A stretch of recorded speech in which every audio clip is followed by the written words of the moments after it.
of the biggest challenges I see in project teams in Nigeria, and I believe it resonates globally, is the struggle to balance multiple projects at once.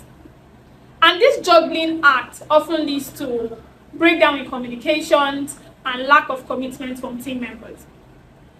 Imagine a team where each team member is trying to balance their workload and also striving to stay engaged with their colleagues. This is a common scenario, right? This disconnect usually doesn't affect just the individual, but it also affects the team as a whole. Mo kí gbogbo ènìyàn. Orúkọ mi ni Faith Alfred, àti pé èmi ni olùdarí iṣẹ́ àgbàṣe àti olùkọ́ni ìṣàkóso iṣẹ́ àgbàṣe. Mo ń ṣe àwọn iṣẹ́ ìkẹ́kọ̀ọ́ àwọn ẹ̀kọ́ lórí P3.express níbí ní ìwọ̀-oòrùn Áfíríkà, àti pé mo tún ṣiṣẹ́ kọ ìwé kan lórí P3.express. Inú mi dùn láti wà níbí lónìí láti pín ìmọ̀. So, how can we improve this situation? One key strategy is to prioritize communication. If each team member can be proactive about communication, it will go a long way to affect the overall success and commitment of the team.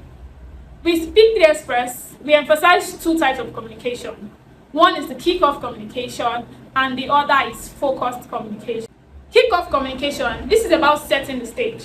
This is where you inform your team about the expectations, the goals, and the objective. This is where you get everyone excited about the whole project.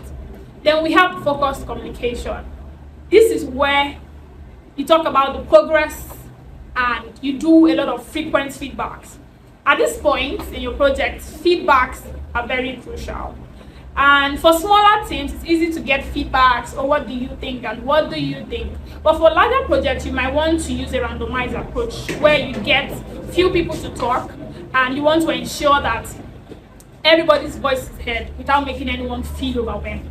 If you're a project team juggling multiple projects, you can enhance commitment and communication and gather feedback through regular check-ins, one-on-one sections with your team members, weekly stand-up, which I know you're very familiar with, right? And you can use surveys to gather feedback, anonymous surveys, to gather feedbacks from your team members. You want to know what they are thinking, you want to know how they are feeling, you want to know what they are thinking per time. That would help you understand, and have an idea of the state of the team. That communication channel goes a long way for you to determine the health of each of the projects you're working on. And you want to also ensure that you create channels, dedicated channels of feedback. So you probably want to use a particular group page or a particular channel that is just for feedback, where the team members might want to just come and drop what they think or what's going on with them and all stuff like that. This helps the team communicate per time. I believe that once the team members are able to communicate, once you as project manager, once you're able to get them to communicate part-time and frequently, it goes a whole long way to determine their commitment to the team, and it helps you to also balance juggling multiple projects. Now, let's take a time to reflect. How many of you have felt overwhelmed by managing multiple projects? It's a common experience. Do you think so?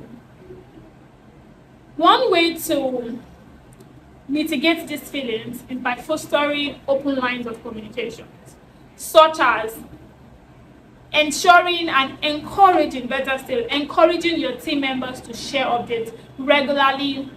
You are also checking in with them, you are telling them to share their wins, and you're also discussing roadblocks, anything that might serve as roadblocks for them in managing their project. I believe with these effective communication strategies, we can enhance commitment and also create a supportive team culture that will increase the chances of we having more successful project outcomes. Thank you so much for your attention. I'm looking forward to your thoughts and to your questions.